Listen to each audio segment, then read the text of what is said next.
क्या किया इन्होंने?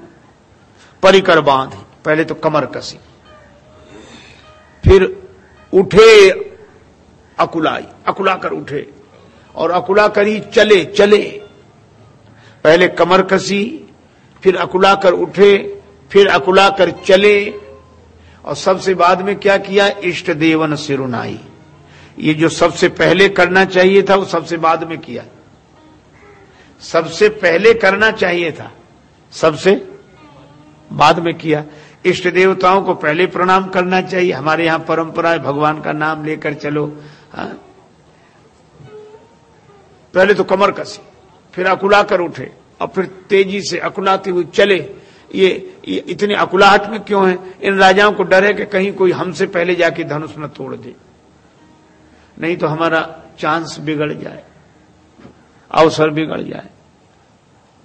मतलब धनुष टूटे तो हमसे ही टूटे, किसी और से न टूट जाए। और इसका अर्थ यह होता है कि हम लोग समाज में अच्छा काम होने के पक्ष में तो रहते हैं, लेकिन यह सोचते हैं कि अच्छा काम हो तो हमारी द्वारा हो, किसी दूसरे से ना हो जाए। धनुष टूटे तो हमसे ही टूटे। लेकिन एक बात है, इष्ट देवों को इन्होंने न किया हो प्रणाम, पर इष्ट देवों को इनकी भावना तो याद रखनी चाहिए, सहायता करनी चाहिए। अरे इनके व्यवहार ने तो देवताओं को परेशान कर दिया। कैसे? आप कल्पना करो कि 100 राजा ऐसे हैं जो गणेश जी के भक्त हैं। कल्पना है, अनेक राजाओं में 100 राजा ऐसे जो गणेश जी के भक्त हैं। एक जा रहा धनुष तोड़ने, वो कह रहा है, हे गणेश जी महाराज हमसे धनुष तोड़वा देना, गणेश जी महाराज हमसे धनुष तोड़वा देना। तो जो 99 हैं गणेश जी के भक्त, वो कह रहे गणेश जी महाराज इससे धनुष मत तोड़वाना, नहीं हम क्या तोड़ेंगे। अब गणेश जी के साथ बड़ी समस्या कि एक की सुने कि 99 की। और मजे की बात यह है कि जिससे धनुष नहीं टूटता था वो भी 99 में आके शामिल हो जाता था। वो कहता था गणेश जी हमसे धनुष नहीं तोड़वाए सो कोई बात नहीं, पर इससे मत तोड़वाना, नहीं हमारी बड़ी हंसी होगी।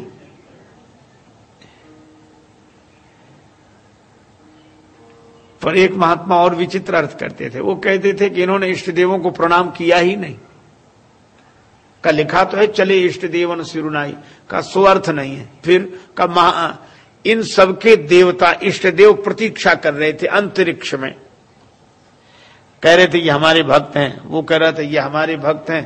तो एक देवता ने कहा कि ये धनुष तोड़ने जाएंगे तो देख लेना हमको प्रणाम करके जाएंगे। दूसरा बोला हमारे भक्त जाएंगे तो हमको प्रणाम करके जाएंगे। लेकिन एक ने कहा उन्होंने तो कमर कस ली, परिकर बांधी, प्रणाम नहीं किया। आज कमर कसी, उठे थोड़े ही है। उठे अकुलाई, वो तो खड़े हो गए। अच्छा खड़े हुए हैं, अभी चले थोड़े ही हैं। चले गए, जब गए तो इष्ट देवन सिरुनाई, इष्ट देवताओं ने अपने अपने सिर झुका लिए कि धन्य हो ऐसे भक्त हमें और कहां कहां मिलेंगे। और जिनके व्यवहार से उनके पूज्य जनों के गुरुजनों के सिर शर्म से झुक जाते हों, उनसे समाज की समस्या के समाधान की आशा नहीं करनी चाहिए। यही राम कथा का संदेश है। अच्छा अब ये गए तो धनुष टूटने की कौन कहे, हिला तक नहीं। हिला नहीं तो ये इकट्ठे हो गए। अच्छा देखो, इकट्ठे होना अलग बात है, एक होना अलग बात है। हम लोग आए दिन इकट्ठे होते हैं, कभी यहां इकट्ठे होते हैं, कभी वहां इकट्ठे होते हैं। इकट्ठे तो होते हैं पर एक नहीं होते। हाँ? मिलने के तरीके में फर्क होता है। मिलने के तरीके में फर्क होता है। दिल तो मिलता नहीं तो हाथ मिलाता क्या है। इकट्ठे होना अलग बात है। इकट्ठे होने में भीड़ होती है, एक होने में भाव होता है। एक होना महानता है, इकट्ठे होना मजबूरी है। अच्छा ये राजा लोग भी इकट्ठे हुए, एक नहीं हुए। कितने राजा इकट्ठे हुए? का 10,000। अच्छा 10,000 राजा इकट्ठे होकर धनुष तोड़ देते तो विवाह तो एक का ही होता। वो एक कौन होता? तो एक ने कहा कि हमने राजाओं से पूछ लिया। क्या पूछा है? वो कह रहे हैं पहले तो इकट्ठे होकर धनुष तोड़ दो, और जब धनुष टूट जाए तो आपस में लड़ेंगे, जो जीत जाए विवाह है उसका। कितना बढ़िया फैसला है, जिन्होंने पहले ही ये निर्णय कर रखा है कि अभी इकट्ठे होकर धनुष तोड़ो, बाद में तो लड़ना ही है। अच्छा, इसमें व्यंग भी बड़ा अच्छा है। 10,000 राजा। अच्छा, 10,000 राजा अगर अंक गणित की दृष्टि से लिखा जाए अंकों में, तो एक का अंक है 4 शून्य, तभी तो 10,000 होगा। और श्री तुलसीदास जी व्यंग क्या करते हैं? इस संगठन पर व्यंग करते हैं का ऐसा संगठन 10,000 क्यों? 8 शून्य। आजकल की भाषा में कहें तो ऐसा संगठन जिसमें हर आदमी अपने को हीरो समझे और बाकी सबको जीरो समझे। एक हम हैं, बाकी सब शून्य हैं। ऐसे संगठन से लोक कल्याण का कार्य नहीं होता, और इसीलिए इनसे धनुष हिला तक नहीं।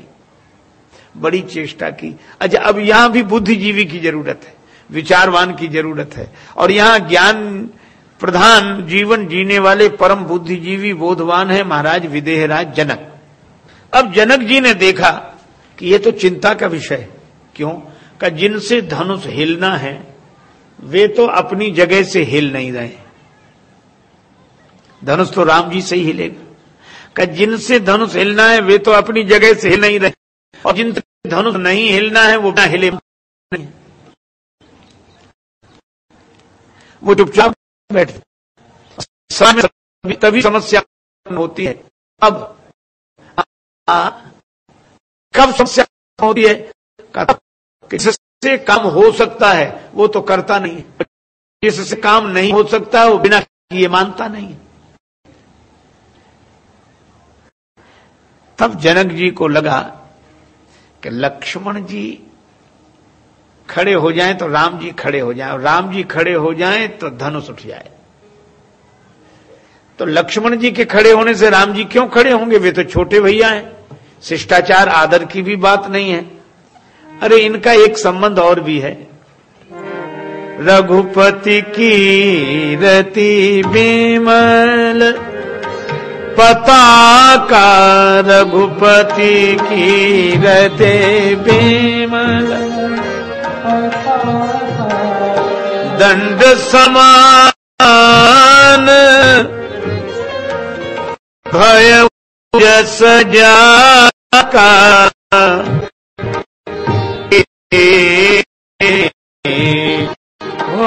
राम रघुपति की रति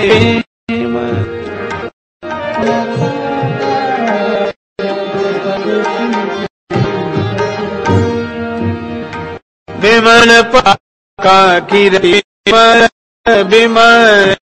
बिमल। भगवान का यश पवित्र पताका है। के लक्ष्मण जी का चित्र डंडे के समान है।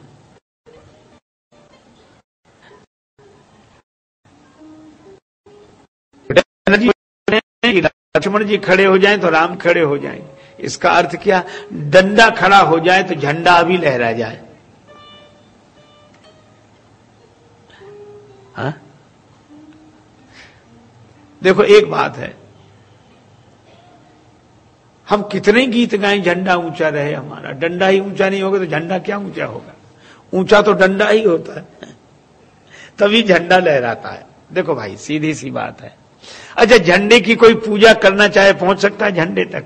समाज में जब पूजता है डंडा ही पूजता है, झंडे तक पहुंचता कौन है? लेकिन एक संदेश है इस प्रसंग में भी। हमारे यहां दंड का समर्थन है, उद्दंड का नहीं। दंड वह है जो कठोर तो है, लेकिन वह अपने सिर पर किसी को स्वीकार करता है। डंडा झंडे को अपने सिर पर बिठाए, कठोर है स्वयं पर, कोमल झंडे को सिर पर बिठाए। दंड वह है अपने सिर पर किसी को स्वीकार करे, और उद्दंड वो है जो अपने सिर पर किसी को स्वीकार न करे। और इस झंडे के प्रति समर्पित डंडे का यह उद्देश्य नहीं है किसी का सिर फोड़े। ये तो इतना ही कहता है कि कोमल झंडे का कोई दुरुपयोग न करे और जिसको हमारा भी कल्याण होगा।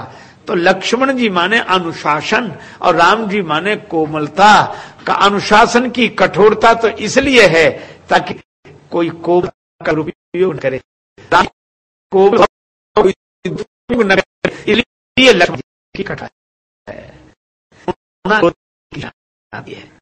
डॉक्टर किसी के फोड़ ऑपरेशन करे, हिंसा के रूप में आई है, क्योंकि जीवन बचाना है। इसी तरह यह कर्तव्यता विरोध नहीं है, लगभग भले ही किसी को क्रूरता, पर यह कठोरता है ताकि वह कोमलता संरक्षण में है, सुरक्षा में है। तो जनक जी ने सोचा कि डंडा खड़ा हो जाए तो झंडा भी लहरा जाए। तो डंडा खड़ा हो कैसे? का डंडा खड़ा करने में कौन सी कठिनाई, दो चार गुस्से की बातें करो अभी डंडा खड़ा हो जाए। अच्छा क्रोध ना भी हो तो भी आप ऐसे बोलो जैसे क्रोध में बोल रहे, और जनक जी को भी क्रोध नहीं पर ऐसे बोले जैसे क्रोध में बोल रहे। क्या बोले? अब जनी को माथे भट मानी जनी को,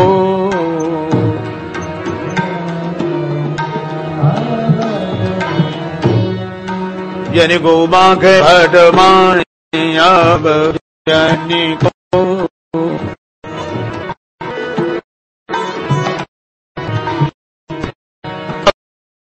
माथे भट मानी बिलीन में जानी को, अब को माथे भट मानी जनी को, जनी को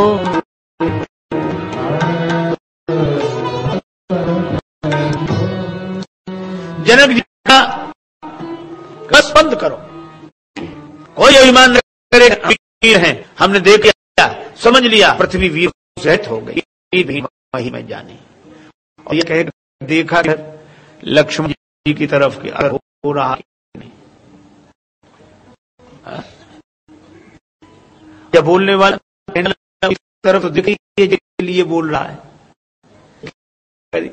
भाई सर हो, का अर्थ है कि समझाने वाले को भी समझना चाहिए।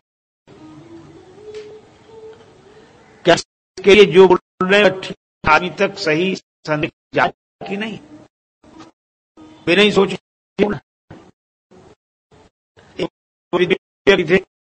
होना था क्या किसी देश में हॉक किया गया उत्साह से एक और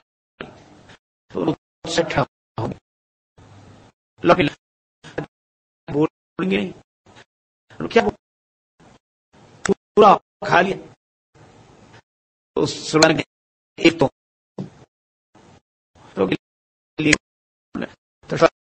भाग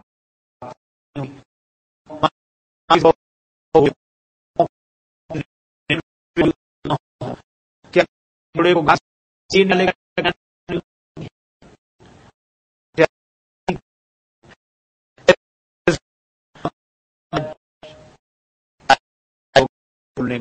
क्या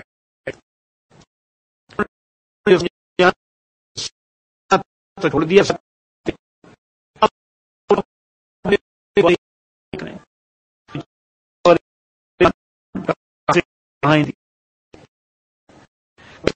तो सुना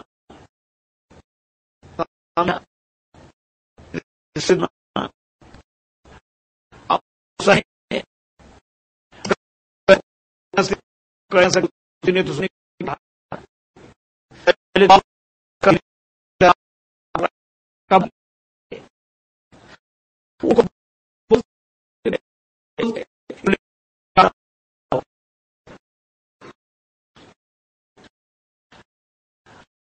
और जब उनका व्याख्यान बंद हुआ तो श्रोता यह भी कहने लायक नहीं बचा था कि वाह बहुत अच्छा है, वाह वाह कर रहा था।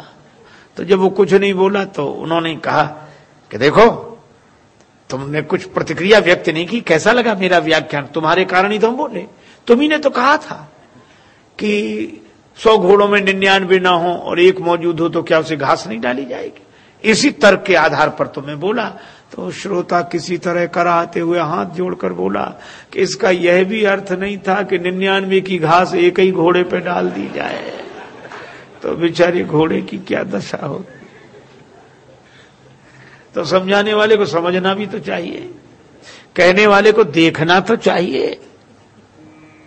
तो जनक जी ने कहा और देखा लक्ष्मण जी की तरफ असर हो रहा है कि नहीं। एक गांव में गए एक महात्मा, तो गांव में सभी ने श्रद्धा पूर्वक उनका स्वागत सत्कार किया, पर एक आदमी विशेष प्रभावित हुआ, कहा महाराज हमें चेला बनाओ, दीक्षा दे दो, हम आपके शिष्य, आप हमारे गुरु। महात्मा जी ने कहा भगवान का नाम देना है, बनो। शिष्य बना दिया, मंत्र दे दिया, कंठ। लेकिन चेला बड़ा विचित्र था, बनने के तुरंत बाद बोला कि अब आप हमारे गुरु हो तो हमको कुछ सुनाओ। तो गुरु जी ने कहा कि बेटा राम राम किया करो। ये साधारण बात, राम राम कौन नहीं जानता, ऊंची बात बताओ, हम कुछ ऊंचा सुनते हैं। बेटा रामायण पाठ, अरे ये भी साधारण बात है, ऊंचा। गुरुजी भी समझ गए कि गुरु नहीं, ये चेला नहीं, गुरु ही मिला है। चलो गए। ओम। गुरुजी बोले गीता। चेला बोला हाँ ये कुछ चल सकता है। तो गुरुजी बोले आज महात्मा सुनाएंगे, कल गीता सुनाएंगे। ठीक है। तो गुरुजी ने श्लोक की आधी पंक्ति, सर्वोपनिषदो गावो दोग्धा गोपाल नंदना, ये सभी उपनिषद गाय हैं, दोहने वाले भगवान श्री कृष्ण ही गोपाल हैं, और ज्ञान ही दुग्ध है, पान करने वाला बछड़ा अर्जुन है। ये व्याख्या की और श्रोता बीच बीच से चेला बार बार कहे वाह महाराज, वाह वाह वाह वाह वाह, कमाल कर दिया, क्या बात, वाह वाह वाह। सो गुरु जी को और उत्साह बढ़ा कि इतना समझ रहा है ये। तो जो 15 मिनट बोलना था वो 1.25 घंटे तक बोलते रहे, और वो कहा समझ में। जब पूरा हुआ व्याख्यान तो गुरु जी ने कहा कुछ समझ में ना आया हो तो पूछ ले। कहने लगा हमें समझ में ना आए, हमें आप कम समझाते हो, हम ज्यादा समझते हैं। गुरुजी ने मन ही मन कहा कि हम ही नहीं समझ पाए पहले, लेकिन फिर भी कहा कि हम गुरुजी हैं, कुछ पूछ ले। कहा और तो एक एक अक्षर समझ में आया, बस एक बात समझ में नहीं आई। क्या आप बार बार कहते थे दोग्धा गोपाल नंदना, तो ये 2 गधा कौन थे? सुनो भाई, इतनी सी बात समझ में आई, 2 गधा कौन थे? महात्मा जी ने माथा पीटा, चुप बैठे। वो गधा कौन थे? गुरु जी बोले एक हम, दूसरे तुम, यही थे और कोई नहीं। तो जनक जी ने देखा कि असर हो रहा है कि नहीं। लक्ष्मण जी पर असर हुआ। अब शब्दों का विचार करना। अब जनी को माखे भट मानी, कोई अभिमान, माखे माने अभिमान, जनी ना, कोई अभिमान न करे। पर लक्ष्मण जी ने यही शब्द पकड़ लिया, माखे लखन कोटेल भई भों, माखे लखन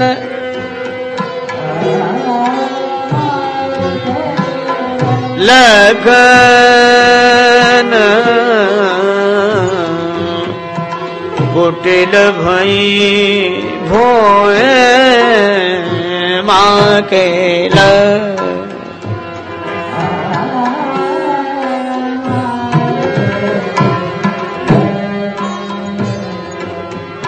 रद पुट फरकत नयन रिसोहे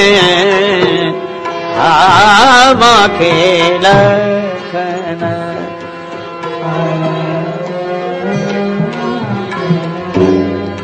माखे लगन कुटिल भई भौं, माखे लगन, माखे लगन, माखे ल। लक्ष्मण जी ने कहा क्यों ना करें अभिमान, हम करते हैं। और लक्ष्मण जी को तो राम जी का ही अभिमान है। उठकर खड़े हो गए। एक सज्जन बोले लक्ष्मण जी क्रोध बहुत करते हैं। अरे हमने कहा कोई लक्ष्मण जी से क्रोध करना भी सीख ले तो कल्याण हो जाए। क्रोध कैसा? लक्ष्मण जी को क्रोध तो बहुत आया, लेकिन ऐसा नहीं कि क्रोध में जो मन में आया सो बोलने लगे। कहीं न सकत रघुवीर डर, राम जी का डर है, राम जी का डर है। और जिसको क्रोध में भगवान का डर बना रहे,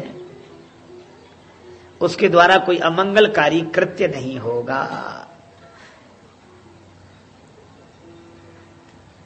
भगवान का डर, और जब बोले बिना नहीं रहा गया तो राम जी के चरणों में प्रणाम किया, फिर बोले। जोश में भी ऐसा होश। इन जनक ने ऐसी अनुचित बात कही है, विद्यमान रघुकुल मणि जानी। अरे तो जनक जी ने कही तो आप भी तो बालक हैं, उनका उत्तर उनके समवयस्क विश्वामित्र जी देते तो ठीक था, आपका बोलना क्या उचित है? लक्ष्मण जी ने कहा बड़े छोटे की बात नहीं, यहां हमारी भूमिका है बोलने की। क्यों? यहां रघुनाथ जी रघुवीर नहीं बैठे, रघुवंश मणि बैठे हैं, और राम जी हैं मणि, और लक्ष्मण जी बोले हम हैं फणी, शेषावतार है। अरे मणि पर आपत्ति आवे तब भी फणी नहीं बोलेगा तो फिर कब बोलेगा? अच्छा ठीक है तो बोलिए। का बोल यह रहे,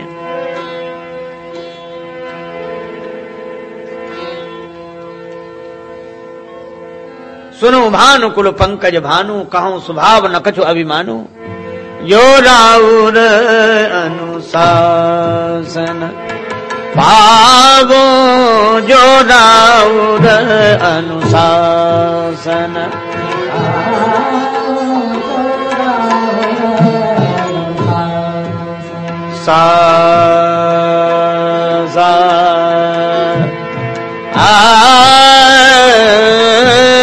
जो राउर अनुसार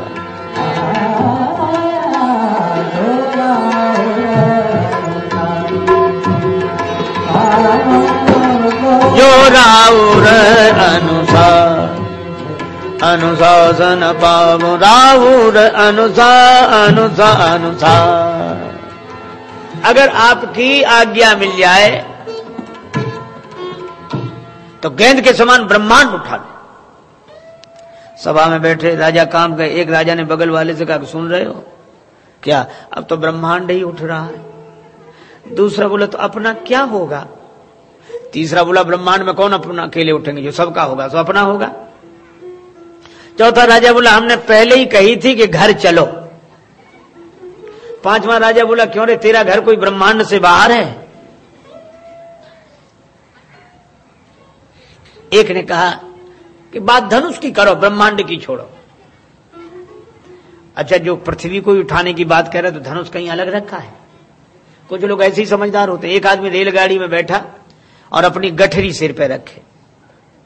किसी ने कहा सिर पे क्यों रखे? और पूरा वजन रेलगाड़ी पे नहीं, कुछ तो अपने ऊपर भी होना चाहिए।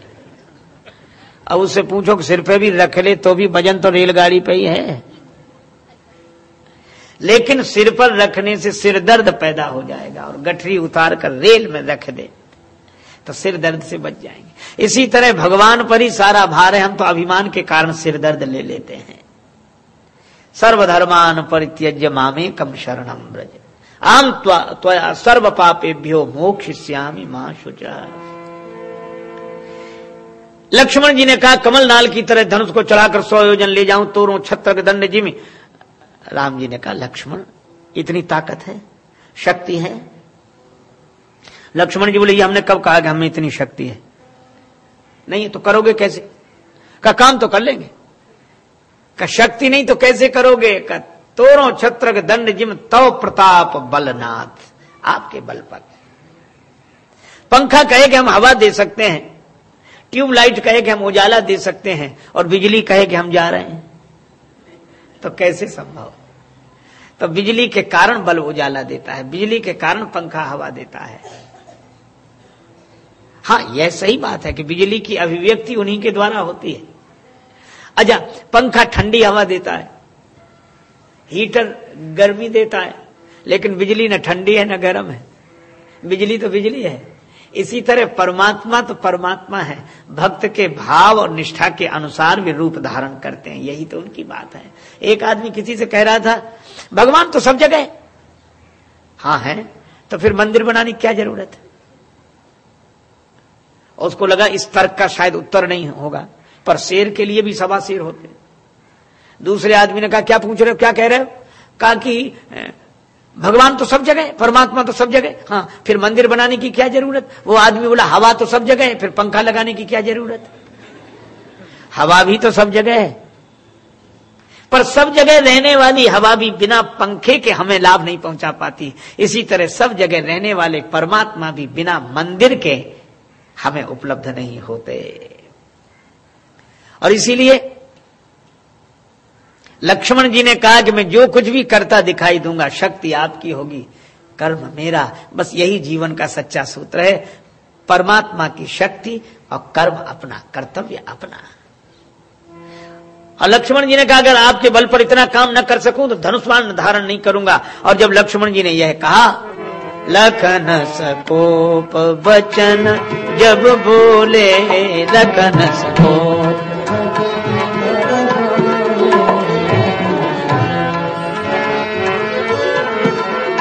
डगमगाने डग मगाने रे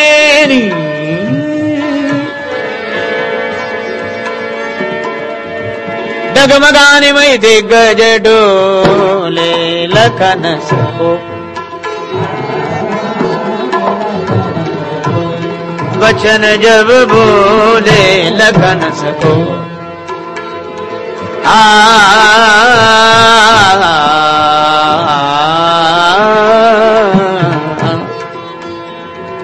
लगन सकोप, लगन सकोप, लगन सकोप। मत्स्य अवतार, कच्छप अवतार, 12 अवतार, नरसिंह अवतार, वामन अवतार, परशुराम अवतार। किस अवतार में विवाह हुआ बताएं? लक्ष्मण जी बोले ये इनसे ही पूछो।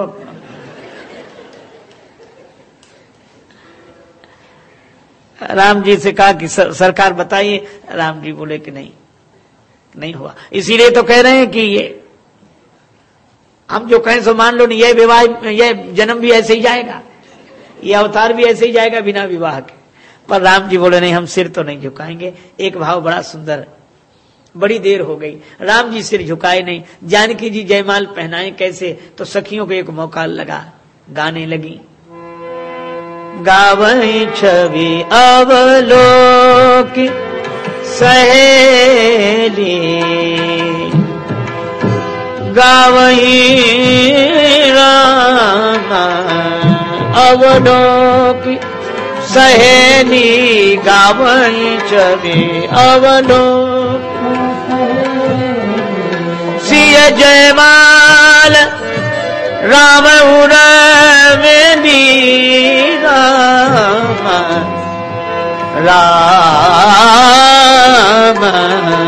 अवलोक। अभी राम जी ने सिर झुकाया नहीं है, सीता जी ने जयमाल डाली नहीं है, सखियां झूठे ही गाने लगे, झूठे ही। श्री राम जी के गले में सीता जी ने जयमाल डाल दी, जयमाल डाल दी, जयमाल डाल दी, जय हो जय हो, जयमाल गिर गई। अब राम जी बड़े हैरान कि हमने सिर झुकाया नहीं, जयमाल गिर कैसे गई? और गिरती नहीं तो सखियां गाती कैसे? जरूर गिर गई। लेकिन जब सिर नहीं झुकाया तो गिरी कैसे? राम जी ने सोचा कौन माथा बच्ची करे, एक बार देख लें गले में माला गिरी है कि नहीं। अब गले में माला गिरी है कि नहीं ये देख लें, कोई सिर तो उठाएगा नहीं। और जैसे ही राम जी ने सिर झुकाया कि माला गले में गिरी है कि नहीं, वैसे ही सिय जयमाल राम उर्मिली, सिय जयमाल राम, सिय जयमाल राम, जयमाल राम राम राम,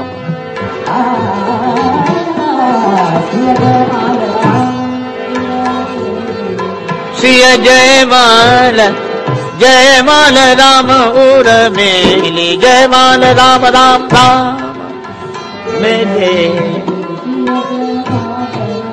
माला गिर गई श्री राम जी के गले में। एक विवाह का यह रूप, जयमाल गिरते ही विवाह हुआ। एक पुष्पवाटिका का विवाह, और ये विवाह का दूसरा रूप धनुर्भंग के बाद। अब किसी ने कहा धन्य कौन, राम जी की जानकी जी? कुछ लोग बोले राम जी, कुछ लोग बोले जानकी जी। धन्य है जानकी जी जिन्हें राम जी मिले, धन्य है राम जी जिन्हें जानकी जी मिली। पर जनकपुरवासी बोले धन्य तो हम हैं। कैसे? हम सब सकल सुकृत के राशि, भय जग जन्म जनकपुर वासी, जिन जानकी राम छवि देखी, को सुकृति हम सरिस विसेखी। हमारे जैसा पुण्यात्मा कौन? और सचमुच हम लोग भी कथा में श्री सीताराम जी को का दर्शन मन की आंखों से कर रहे हैं, और इसलिए हमारे मन को विश्राम मिल रहा है, हमारे मन में उत्साह है। तुलसीदास जी यही तो कहते हैं, सिय रघुवीर विवाह, जे सप्रेम का गावहि सुनहि, तिन कहा सदा उत्साह, मंगलायतन राम जस, इसी के साथ यह वाक्य पुष्पांजलि भगवान श्री सीताराम जी के चरणों में अर्पित है। राम राम राम सीता राम सीता राम राम राम राम सीता राम राम राम राम राम राम राम सीता राम